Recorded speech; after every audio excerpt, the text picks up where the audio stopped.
Good evening mga boss. This is Kim of KMJL Surplus Trading. And tonight mga boss, yung bagong unit na i-share ko sa inyo is isang DA17V Tiptronic 4x4 straight seat.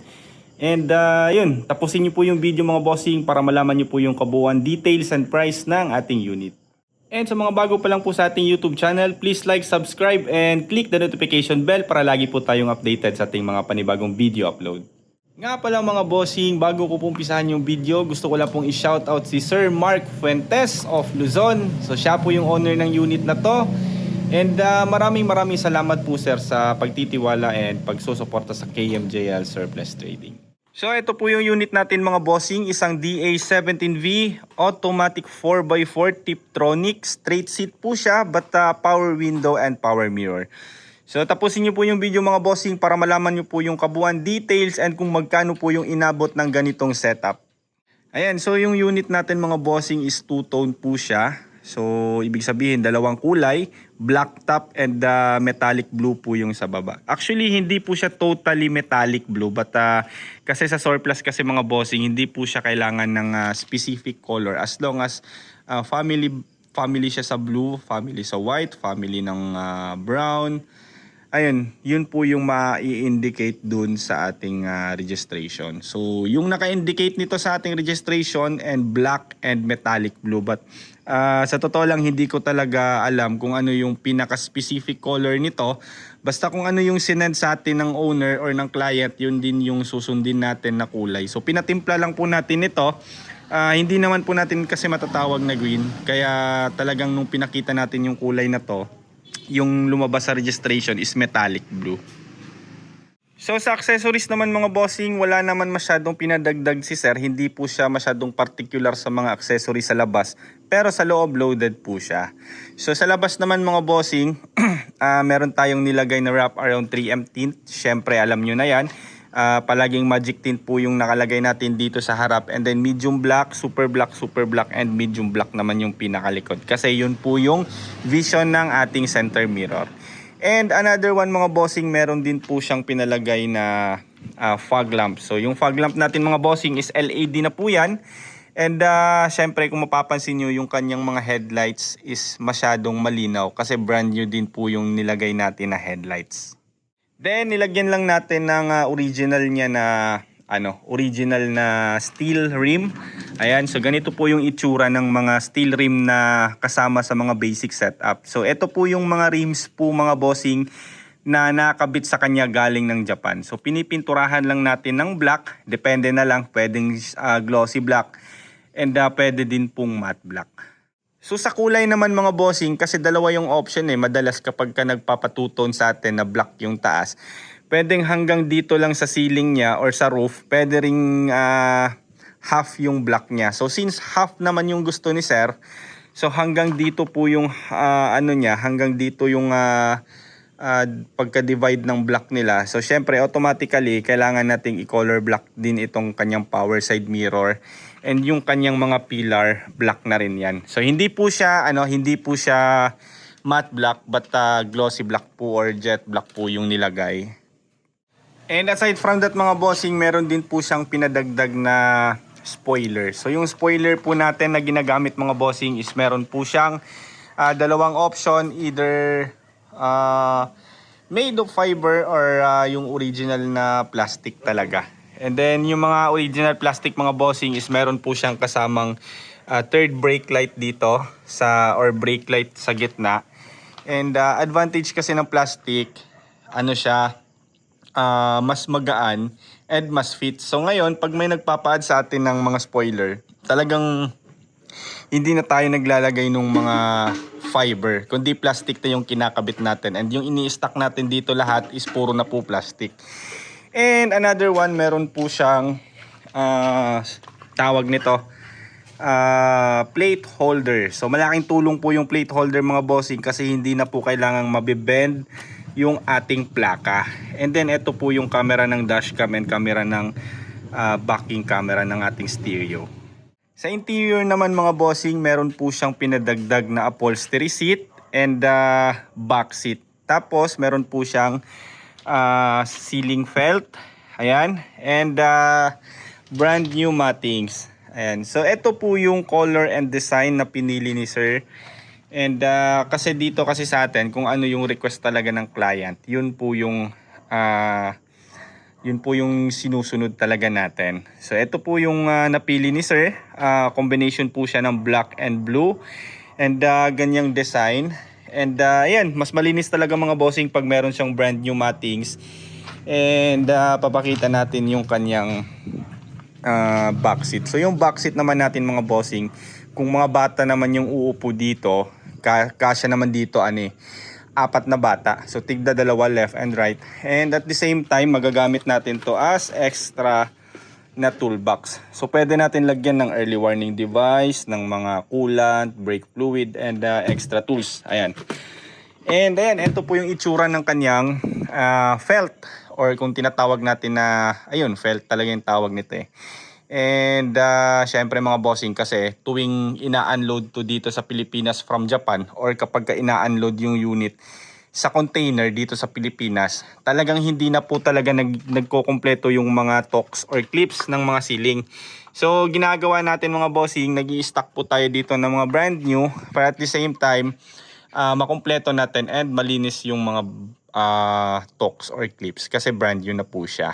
Ayan, so wala na po tayong ginagamit na surplus kasi madalas yung mga surplus din na mga clips, sira na po yung ngipin niya. So gumagamit talaga tayo ng brand new. So pagka naka-felt po yung ceiling natin mga bossing, automatically yung pads natin left and right and yung back pads natin is nakabalot na rin po siya ng felt. So ayun, power window and power mirror. So kung mapapansin nyo mga bossing, medyo meron po siyang mga konting dumi. Talagang hindi na po siya kayang tanggalin.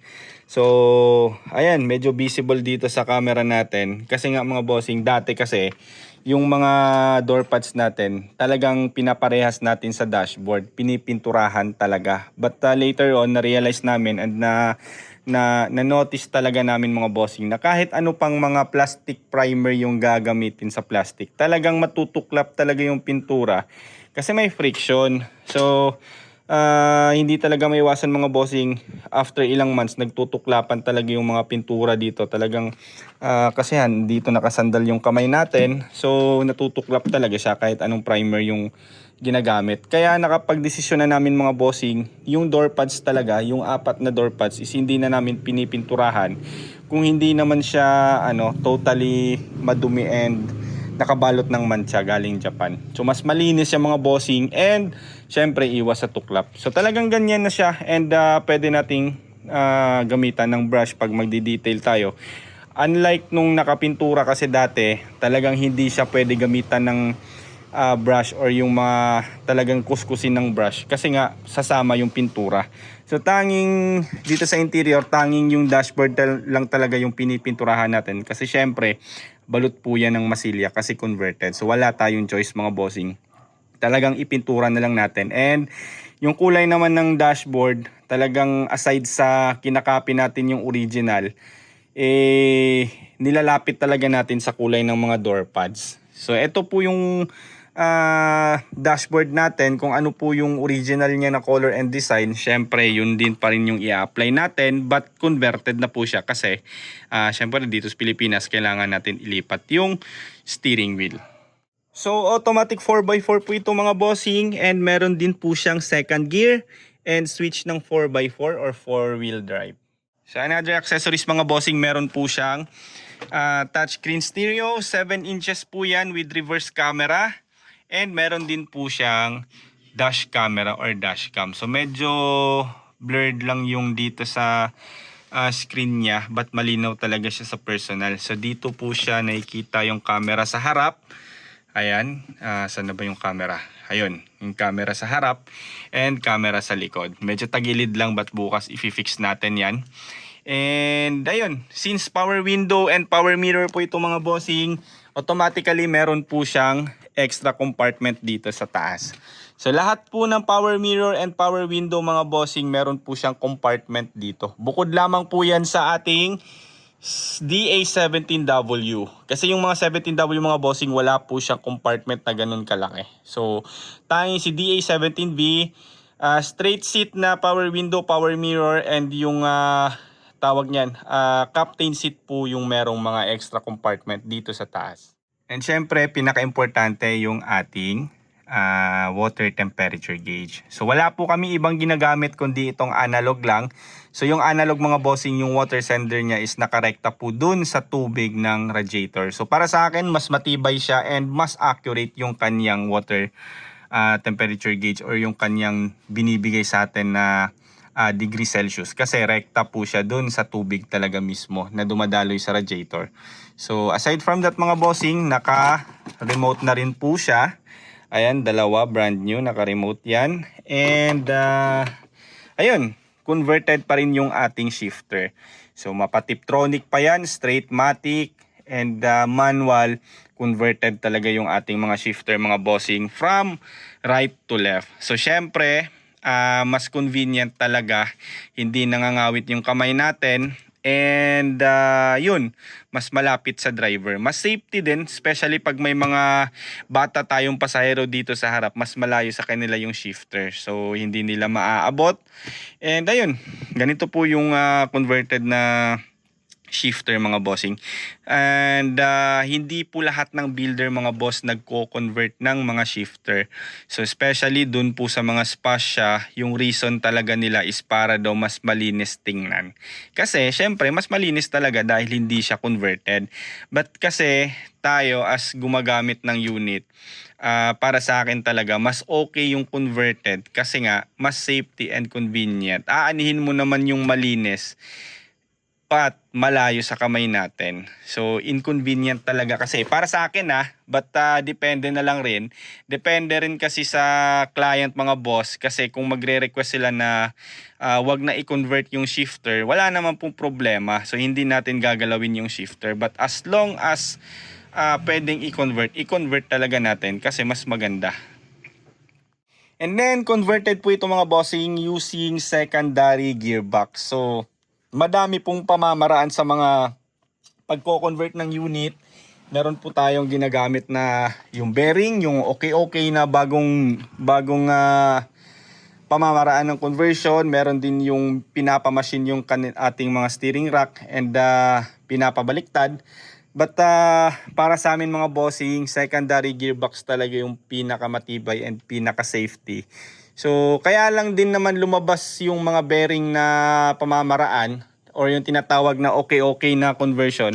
Kasi nga mga bossing, kung di nyo po alam, yung secondary gearbox or yung tinatawag dito sa Davao na baki-baki is sobrang mahal na. So nung panahon, nasa 2.3 to 2.5 lang po yung isa, and then dalawang secondary gearbox yung ginagamit natin per unit. So nagko-cost yan ng 5,000. Actually 1.8 pa lang yan nung dati pa talaga, and then unti-unting nagmahal. But ngayon kasi mga bossing, yung gearbox talagang halos dumoble yung presyo, nasa 3,900 na po. So kung ita-times natin ng dalawa, magkano ba? 7,800. So masyadong mataas na po, kaya po yung iba naman is nakapag-imbento ng ibang pamamaraan ng conversion, which is yung okay na gearbox. But ayun, still, although mataas yung presyo ng mga secondary gearbox, but hindi pa rin tayo nag-ship ng ibang pamamaraan. Still i-stick tayo dito sa secondary gearbox. Di bali ng mas mahal, at least safety and maganda yung conversion. But okay din naman yung ibang pamamaraan ng conversion, yung mga okay. Depende na lang pa rin talaga sa gumawa mga bossing. So ayun, dahil straight seat po siya mga bossing, wala po siyang mga plastics dito. But syempre yung flooring naman is binody color pa rin natin. So sa mga straight seat mga bossing, dito po nakalagay yung pang-ikot ng jack. And then sa loob, andyan din po yung jack and yung tie range natin. So yung tie range mga bossing, yan din po yung ginagamit natin para ibaba yung ating spare tire. So papakita ko po kung paano gamitin. So itong tie range natin mga bossing, ito po yung ating pang-adjust ng spare tire. So ito yung gagamitin natin mga bossing, luluwagan lang natin yan. Ayan, once naluwag na natin, unti-unti po yung bababa dito sa ilalim yung ating spare tire. And kapag ilalak naman natin, isasakay lang natin yung spare tire and then hihigpitan and then unti-unti yung aangat hanggang malak. So since DA17V po siya mga bossing, yung taillights niya po is dito po pa rin sa rear bumper nakakabit. Tanging si 17W po yung pahiga na bumper. So sa 64 series naman mga bossing, yung 64W, yun po yung nakatayo yung kanyang taillights. But si 17V, kahit na 17W pa yan, nasa bumper pa rin yung kanyang taillights. But yung taillights ng 17W is pahaba na pahiga yung ano niya, yung lagayan. So eto naman, yung taillights naman ni 17V, mapaanong variant pa yan, basta 17V. Parehas po sila ng taillights mga bossing ng mga 64V. So ayun, para sa akin mga bossing talaga, kung ako yung tatanungin nyo, yung pinakakulang na lang talaga nito is yung mugs. Kasi di bali na kung walang accessories, napaka-simple. Actually kahit walang pintura yung unit talaga, basta may mugs, yun po yung nagbibigay talaga ng forma ng unit. But di ko lang alam ba gusto lang ni sir na yung client or yung owner nito na siya na po mismo yung bibili ng mugs sa Manila, or kung may kakilala siya doon or kaibigan. Kasi nga advantage din kung ikaw yung bibili kasi matawag yan, makikita mo talaga personal and matitest fit mo po kung babagay ba yung unit ay yung mugs sa unit. But madalas kasi dito yung mga client natin talagang gusto nila dito na talaga magpalagay ng mugs kasi mas madaming available na design dito sa Davao. And yung iba naman pinapaubayan na nila sa amin kung ano yung babagay. Kumbaga kami na daw bahala kasi kung ano daw yung babagay, ayun, tinatrust na nila sa atin. So magpapakita lang ako ng example mga bossing. Ayan, eto, abangan nyo rin po ito sa susunod na vlog natin. For shipping din po ito sa Luzon. Actually tatlo to sila eh. Ayan, itong tatlo naka-ready na for shipping po yan sa Luzon mga bossing. So ito mga bossing, sample ko lang, naka-mugs po yan. So tingnan nyo, imagine nyo na lang mga bossing kung gaano kaganda pag naka-mugs. Talagang kikintab and magbe-blend talaga yung body color pag naka-mugs. So ito po yung napili din na design and color ng mugs ni sir. So ayun, hindi ko muna sasabihin kung anong mga detalye nito, but abangan nyo po sa susunod na video natin mga bossing. And syempre, kasama sa package nito mga bossing yung ating heavy PMS. So madami talagang ginagawa sa heavy PMS. Katulad nito, ayan, itong mga unit na to mga bossing for heavy PMS pa po yan. Kaya nakatanggal pa po yung mga bumper nila. Kasi pati po dito sa ating radiator is nagbi-bleeding tayo. Nagtawag niya, nagde-drain ng mga old coolant and pinapalitan natin ng bago. Ayan. So advertise muna tayo mga bossing.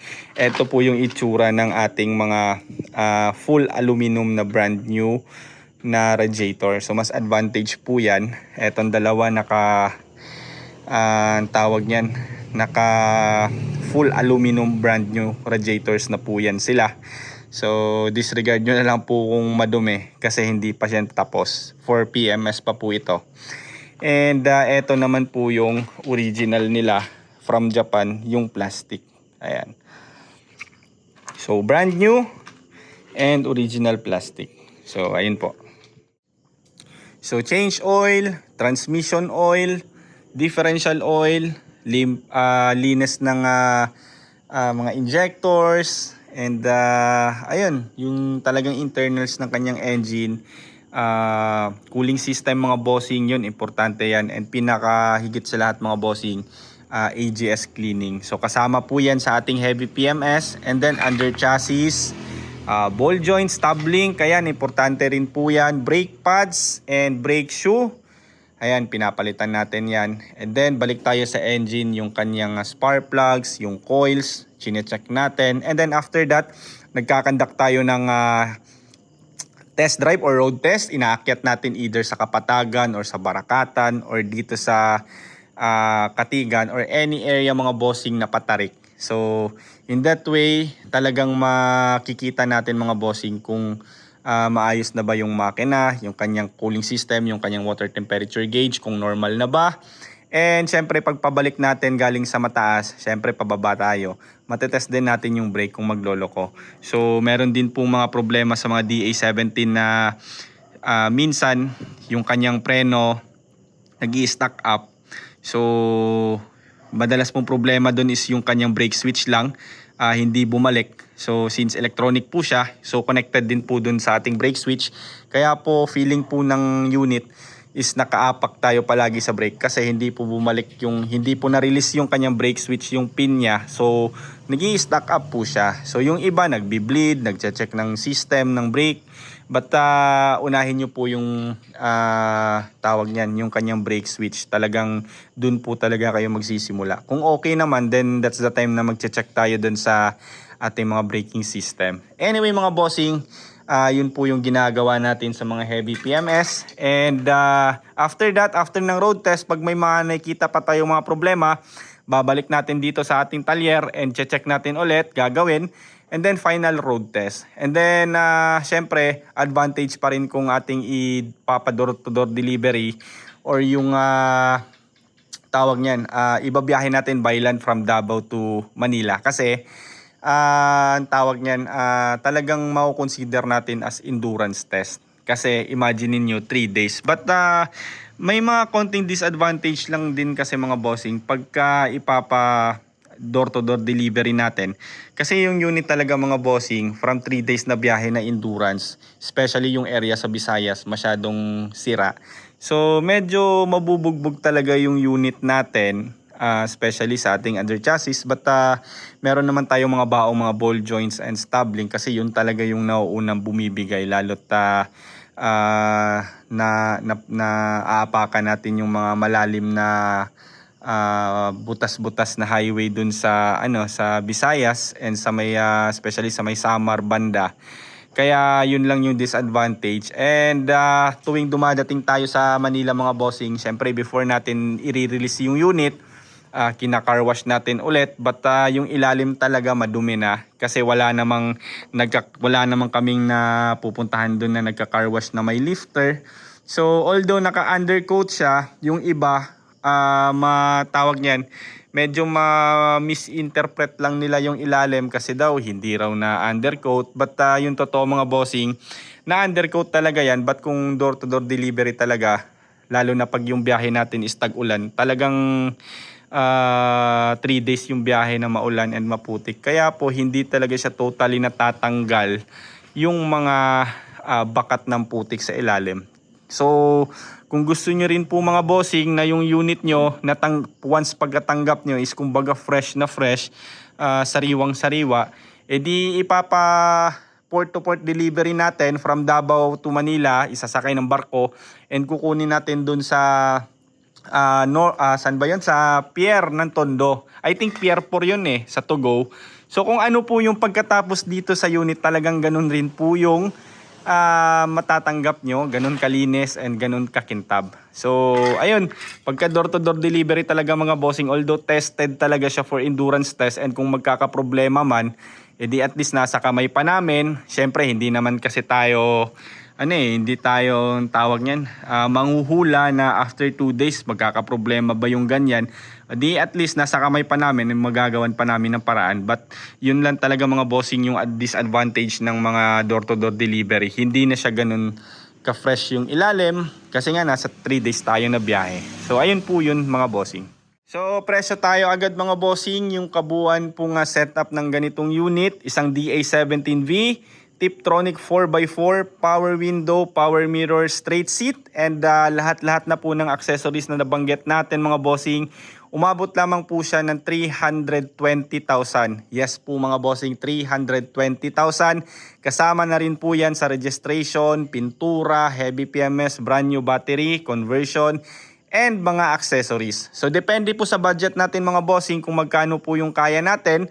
So pwede naman tayo mag-start sa mga basic setup lamang. So pag sinabi rin po nating basic setup mga boss, ibig sabihin basic lang po yung kanyang setup. Wala po siyang mga accessories, wala po yung mga tint, mga fog lamp, upholstery, and any accessories pa na nabanggit natin. So kumbaga from a raw unit or complete knockdown, ginawa natin dyan is kinonvert, pintura, nirehistro sa pangalan nyo, and then heavy PMS, and meron tayong brand new battery. Yun po yung heavy PMS mga bossing. Kasi madami pong nagtatanong sa atin, yung basic setup ba daw, meron na ba daw kasamang upholstery, may carrier na ba daw, may mugs. Kaya nga po mga bossing, basic setup, or para mas madali pong intindihin, simple setup po, or all stock. So yun po yung basic setup. So kung medyo tight budget tayo mga bossing, pwede naman tayong magpagawa ng basic setup. And sooner or later, pwede natin dagdagan ng mga accessories. Let's say for example, yung kapitbahay nyo nagtitinda ng ganito, ganyan. Or sa may kakilala kayong mga car accessories sa Banawe. So pwede naman doon na lang tayong pakabit pagka nagka-extra pera tayo. So wala pong problema mga bossing. And yun po yung magiging flow natin. So ayun po mga bossing, 320,000 ganitong setup, DA17V Tiptronic 4x4 straight seat, and non-turbo po siya.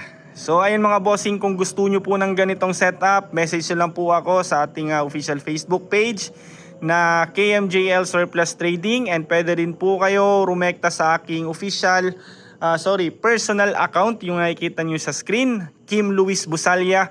And pwede rin po kayong tumawag sa aking smart number mga bossing, 0999-880-2420. And maraming salamat po mga bossing sa patuloy nyo pong pagsusuporta sa KMJL Surplus Trading. Maraming salamat po, and see you po sa ating next vlog.